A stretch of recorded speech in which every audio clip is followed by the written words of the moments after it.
12 വർഷങ്ങൾക്ക് മുമ്പ് അമിത്ഷാ മമതയ്ക്കൊരു വാഗ്ദാനം നൽകുന്നു.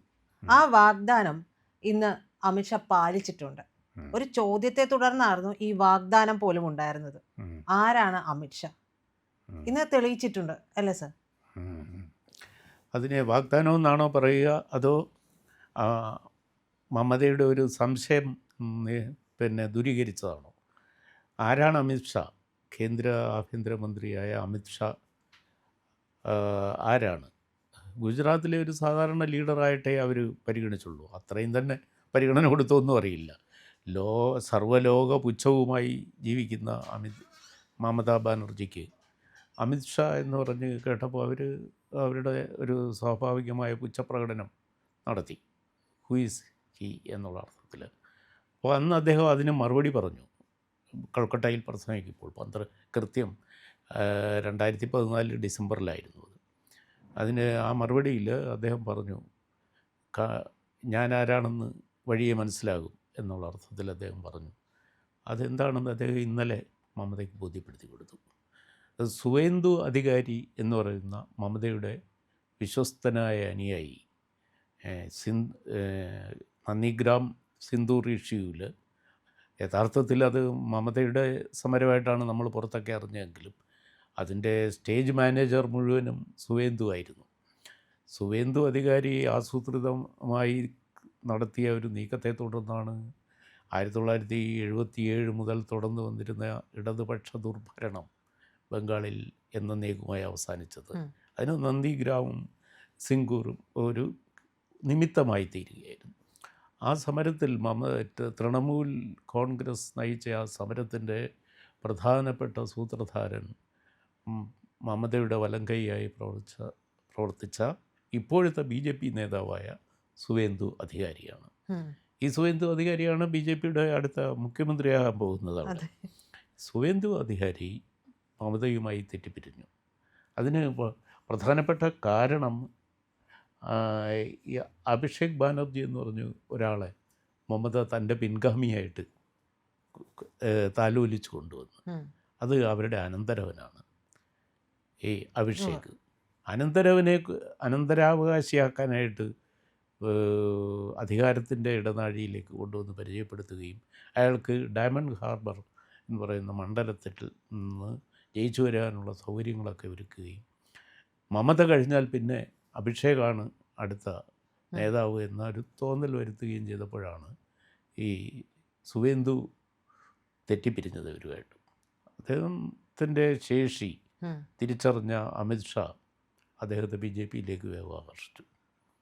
അങ്ങനെ BJPയുടെ നേതൃത്വം വിശ്വസിച്ച് അദ്ദേഹത്തെ ഏൽപ്പിച്ചു. അതിൻ്റെ പരിണത ഫലമാണ് അന്ന് ഒരു വ്യാഴവട്ടത്തിന് മുമ്പ് അദ്ദേഹം നടത്തിയ ആ പ്രതിജ്ഞ ഇന്നലെ നിറവേറ്റിയത്.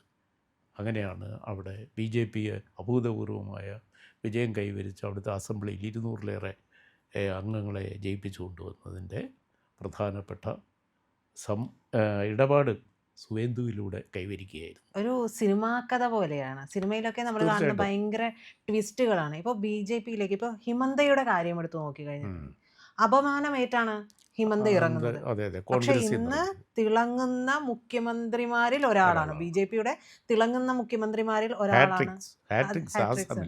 അതെ. ഇപ്പോൾ ഇതിലേക്ക് വരുമ്പോഴും മമതയ്ക്ക് അമിത്ഷാ പറഞ്ഞത്,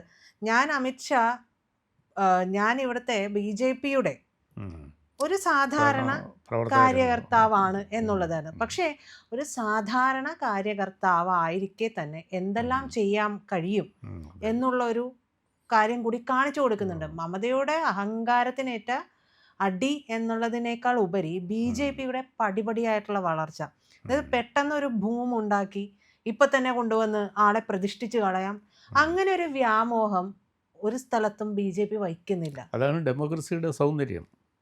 ഡെമോക്രസിക്ക് അങ്ങനെയൊരു നിർവചനം തന്നെയുണ്ട്. Extraordinary things done by ordinary people. സാധാരണക്കാരായ ആളുകളെ കൊണ്ട് നിർവഹിക്കപ്പെടുന്ന അസാധാരണമായ കാര്യത്തെയാണ് നമ്മൾ ജനാധിപത്യം എന്ന് വിളിക്കുന്നത്. അപ്പം ഓർഡിനറിയായ ആളുകൾക്ക് ഒരു ഭരണകൂടത്തെയും അഹങ്കാരിയായ ഒരു ഭരണാധികാരിയെയും ആ സ്ഥാനത്ത് നിന്ന് ഇറക്കുവാനുള്ള അവസരമാണ് ജനാധിപത്യം നൽകുന്നത്. അതിൻ്റെ ഏറ്റവും നല്ല തെളിവാണ് കേരളത്തിലും വെസ്റ്റ് ബംഗാളിലും തമിഴ്നാട്ടിലുമൊക്കെ ഇന്നലെ നമ്മൾ കണ്ടത്. ഇത് ശരിയായ ജനഹിതത്തിൻ്റെ വിജയമാണ്, ജനാധിപത്യ വ്യവസ്ഥയുടെ വിജയമാണ്. ഈ സുവേന്ദുവിൻ്റെ കാര്യം പറഞ്ഞല്ലോ. സുവേന്ദുവിൻ്റെ പ്രവർത്തനം അതായത് അമിത്ഷായുടെ മേൽനോട്ടത്തിലായിരുന്നിരിക്കാം. എങ്കിലും അവിടെ മമതയോട് പൊരുതിയിട്ടാണ് സുവേന്ദു അധികാരി നിൽക്കുന്നത്. ആദ്യം അങ്ങോട്ടേക്ക് മമത പോയിട്ട് മത്സരിക്കുന്നു. പിന്നീട് സുവേന്ദു പറയുകയാണ് ഞാൻ അങ്ങോട്ടേക്ക് വരികയാണ്, മമതയ്ക്കെതിരെ മത്സരിക്കാൻ. പാർട്ടി സെക്രട്ടറി തന്നെ അങ്ങോട്ടേക്ക് പോയി മത്സരിക്കുകയാണ്. അപ്പോൾ അത്രത്തോളം ആത്മവിശ്വാസം. ഇത്രയും പ്രശ്നങ്ങളുണ്ടായി. SIR-ൻ്റെ കാര്യവുമായി ബന്ധപ്പെട്ട് വലിയ പ്രശ്നങ്ങളൊക്കെ വരുമ്പോഴും മമതയ്ക്ക് അപ്പോഴും ഹാലിളകി നടക്കുന്നുണ്ടെങ്കിലും വല്ലാത്തൊരു ധാർഷ്ട്യമുണ്ടായിരുന്നു, ഞങ്ങൾ തന്നെ വരുമെന്നുള്ളത്. തീർത്തും അപ്രതീക്ഷിതമായിരുന്നോ അതോ? അല്ല, മമതയ്ക്ക് ഒഴിച്ചു ബാക്കി എല്ലാവർക്കും പ്രതീക്ഷിക്കാവുന്നതായിരുന്നു ഇത്. സംഭവം എന്ന് പറഞ്ഞാൽ അവിടുത്തെ ഹിന്ദു ഭൂരിപക്ഷ സമൂഹത്തിന് അടിക്കടി നേരിട്ടുകൊണ്ടിരുന്ന അപമാനവും അവരുടെ ദൈനംദിന ജീവിതത്തിൽ ഉണ്ടായിക്കൊണ്ടിരിക്കുന്ന ഞെരുക്കവും, പിന്നെ ഈ ബംഗ്ലാദേശിൽ നിന്നുള്ള അഭയാർത്ഥി പ്രവാഹം, ആ അഭയാർത്ഥികളെ അവിടെ കുടിയിരുത്തുന്നതിന് മമത കാണിക്കുന്ന വഴിവിട്ട സൗകര്യങ്ങൾ ചെയ്തു കൊടുക്കൽ, അവരോട് നടത്തുന്ന പ്രീണന സമീപനം, മതപരമായ പ്രീണന സമീപനങ്ങൾ, ഇസ്ലാം മതത്തിലുള്ളവർക്ക് കിട്ടുന്ന അമിതമായ സൗകര്യങ്ങളും പ്രാധാന്യവും, ഇതൊക്കെ അവിടുത്തെ ഭൂരിപക്ഷ സമൂഹത്തിൽ അങ്കലാപ്പുണ്ടാക്കിയിരുന്നു. അതിലവർ വ്രണിതരായിരുന്നു. സ്ത്രീകളുടെ സുരക്ഷിതത്വം ഇല്ലായ്മ, ഒരുപാട് തെരുവിൽ മാത്രമല്ല മെഡിക്കൽ കോളേജിൽ പോലും പഠിക്കുന്ന ഹൗസ് സർജൻസി ചെയ്തുകൊണ്ടിരുന്ന ഒരു റെസിഡൻറ്റ് ഡോക്ടർക്ക് നേരിടേണ്ടി വന്ന കൂട്ട പീഡനം, ആ പീഡനം അന്വേഷിക്കുന്നതിലുള്ള മമത കാണിച്ച വീഴ്ചകൾ, ഇതൊക്കെ അവിടുത്തെ പൊതുസമൂഹത്തിൻ്റെ അന്തരാളങ്ങളിൽ ഭയങ്കര അങ്കലാപ്പുകൾ സൃഷ്ടിക്കുന്നുണ്ട്. ഒരു സ്ത്രീ ഭരിക്കുന്ന സംസ്ഥാനത്ത് സ്ത്രീക്ക് സുരക്ഷയില്ല എന്നുള്ളത്. അപ്പോഴാണ് അപ്പുറത്തേക്ക് നോക്കുമ്പോൾ ഉത്തർപ്രദേശ് കാണുന്നത്. ഇതുപോലെ കുത്തഴിഞ്ഞ സമൂഹമായിരുന്നു അവിടെ. എന്നിട്ട് പക്ഷെ ഒരു സന്യാസി വരുമ്പോൾ എന്ത് ചെയ്യാൻ സാധിക്കും എന്നുള്ളതിന് കൃത്യമായ മറുപടി കുറച്ച് നാളുകൾ കൊണ്ട് യോഗി കാണിച്ചു കൊടുത്തു എന്നുള്ളത്. ഇതെല്ലാം ജനം കാണുന്നുണ്ടായിരുന്നു എന്ന് തന്നെ വേണം മനസ്സിലാക്കാൻ. ഈ അമിത്ഷായുടെ 12 വർഷം മുമ്പ് അമിത്ഷാ ഇങ്ങനെ ഒരു മറുപടി കൊടുക്കുമ്പോൾ അമിത്ഷായുടെ ഒരു പ്രവർത്തന മികവ് കൂടി പറയാതെ പറ്റില്ല അല്ലേ സർ? അതെ, തീർച്ചയായിട്ടും. പ്രത്യേകിച്ചും പശ്ചിമ ബംഗാൾ എന്ന് പറഞ്ഞാൽ നമ്മൾ സ്വതന്ത്ര ഇന്ത്യയിൽ നമ്പർ 1 സ്റ്റേറ്റ് വികസന കാര്യങ്ങളിലല്ല, സാംസ്കാരിക അടിത്തറയുടെ കാര്യത്തിൽ നൂറ്റാണ്ടുകളായി ഏറ്റവും പ്രധാനപ്പെട്ട ഏഷ്യയിലെ ഒരു തുറമുഖമായിരുന്നു കൽക്കത്ത. വെസ്റ്റേൺ നാടുകളിൽ നിന്ന് വലിയ വൻകിട കപ്പലുകളെല്ലാം ആദ്യം വന്നെടുക്കുന്നത് കൽക്കത്തയിലും പിന്നെ ബോംബെയിലുമായിരുന്നു. അപ്പം പശ്ചിമ തീരത്ത് ബോംബെയിലും ഈ ഈസ്റ്റേൺ തീരത്ത്, ഇന്ത്യയുടെ ഈസ്റ്റേൺ തീരത്ത് കൽക്കട്ടയുമായിരുന്നു. കൽക്കട്ട ഒരു പ്രധാന തുറമുഖമായിരിക്കുന്നതുകൊണ്ട് ഈ പടിഞ്ഞാറൻ അറിവുകൾ, പുസ്തകങ്ങൾ, ശാസ്ത്ര വിജ്ഞാനങ്ങളൊക്കെ ആദ്യം ഇന്ത്യയിലെത്തുന്നത് കൽക്കട്ട തുറമുഖത്തായിരുന്നു. അതുകൊണ്ട് ബംഗാളികൾക്ക് വളരെ സൗകര്യമായി പുസ്തകങ്ങളൊക്കെ ഫസ്റ്റ് ഹാൻഡിൽ അവർക്ക് കിട്ടും, വിജ്ഞാനങ്ങളൊക്കെ. അതിന് 17-ാം നൂറ്റാണ്ട് 18-ാം നൂറ്റാണ്ടിലൊക്കെ തന്നെ ബംഗാളിൽ വളരെ പുഷ്കലമായ ഒരു ബൗദ്ധിക സമൂഹം വികസിച്ചു വന്നു. അതിൻ്റെ ഫലമായിട്ടാണ് ഇന്ത്യയിൽ സാഹിത്യത്തിൽ നോബൽ സമ്മാനം കിട്ടിയത് ബംഗാളിക്കാണ് കൂടുതലും. ലിറ്ററേച്ചറിന് ഇതുപര്യന്തം ഇന്ത്യൻ ലിറ്ററേച്ചറിൽ ഒരു ബംഗാളിക്ക് മാത്രമേ ലോകോത്തര അംഗീകാരമായ നോബൽ സമ്മാനം കിട്ടിയിട്ടുള്ളൂ. അത് രവീന്ദ്രനാഥ് ടാഗോറിന് സ്വാതന്ത്ര്യത്തിന് എത്രയോ മുമ്പാണ്, 1913-ലാണ്. 13-ൽ രവീന്ദ്രനാഥ് ടാഗോർ എഴുതിയ ഗീതാഞ്ജലിക്ക് കിട്ടിയ നോബൽ സമ്മാനത്തിന് ശേഷം ഒരു ഇന്ത്യൻ ഭാഷയിലെയും ഒരു കൃതിക്കും കിട്ടാൻ യോഗ്യതയില്ലാത്തതുകൊണ്ടല്ല, കിട്ടിയിട്ടില്ല. അതെന്ന് പറഞ്ഞാൽ പാശ്ചാത്യ സമൂഹവുമായി ബംഗാളിന് അന്നേ തന്നെ ഉണ്ടായിരുന്ന ഒരു നേരിട്ടുള്ള ബന്ധത്തിൽ നിന്നാണ് അത് സംഭവിച്ചത്.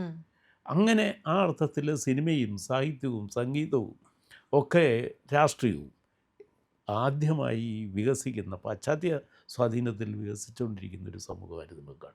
ആ ബംഗാൾ പോയതെങ്ങനെയാണ്? ആ ബംഗാളിൽ നശിച്ച എത്രയോ വലിയ എഴുത്തുകാരെ ബംഗാളിൽ നമുക്ക് പേരെടുത്ത് പറയാൻ പറ്റും. നമ്മുടെ അതേ സമയത്ത് നമ്മുടെ തൊട്ടയൽ നാടായ തമിഴ്നാട്ടിലെ ഒരു എഴുത്തുകാരനെ നമ്മൾ ഓർത്ത് പറയണമെന്നില്ല, അത്രയും. കാരണം നമുക്കറിയില്ല ആ ഭാഷാപരമായ കാരണം. ബംഗാളി എഴുത്തുകാരെയൊക്കെ നമുക്ക് പരിഭാഷയിലൂടെ കേരളത്തിൽ വരെ വളരെ സുപരിചിതമാണ്.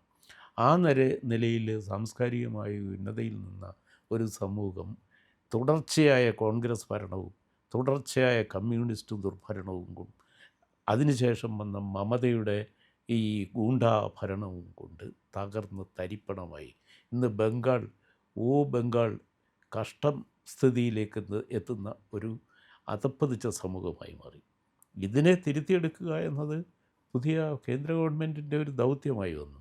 അതിനെ രാഷ്ട്രീയമായി നേരിടുന്നതിൽ അമിത്ഷായുടെ നേതൃത്വത്തിൽ നടത്തിയ ഒരു വിജയത്തിൻ്റെ അവസാനത്തെ ദിവസമായിരുന്നു ഇന്നലെ. ആ വിജയം ഇനി ഒരു പുതിയ BJP ഗവൺമെൻറ് വന്ന് ബംഗാളിലൊരു പുനരുത്ഥാനം ഉണ്ടാവണം. ബംഗാൾ എന്ന് പറയുന്നത് നമ്മളെ സംബന്ധിച്ചിടത്തോളം ഇന്ത്യയിലെ റിഫോമിസ്റ്റ് പ്രസ്ഥാനങ്ങളൊക്കെ ആരംഭിച്ചതാണ് രാജാറാം മോഹൻ റോയ് യിലൂടെ 18-ാം നൂറ്റാണ്ടിൻ്റെ ആദ്യ ദശകങ്ങളിൽ സതി എന്ന് പറയുന്ന ദുരാചാരത്തിനെതിരെ സമരം നടന്നതും റാം മോഹൻ റോയിയുടെ സ്വാധീനത്താൽ ബ്രിട്ടീഷ് ബെൻഡിങ് പ്രഭു അത് നിരോധിച്ചതൊക്കെ ചരിത്രത്തിൽ നമ്മൾ വായിച്ചിട്ടുണ്ട്. അങ്ങനെ ആര്യസമാജം ബ്രഹ്മസമാജത്തിന് മുമ്പ് ബ്രഹ്മസമാജം ഉണ്ടായതൊക്കെ അവിടെ നിന്നാണ്. അതൊരു ഹിന്ദു റിവൈവൽ പ്രസ്ഥാനമായിരുന്നു. അതുപോലെ ഒരു റിവൈവലിസം ബംഗാൾ പൊളിറ്റിക്സിൽ ഉണ്ടാകാനുള്ള തുടക്കമാണ് ഇന്നലത്തെ തിരഞ്ഞെടുപ്പ് ഫലം.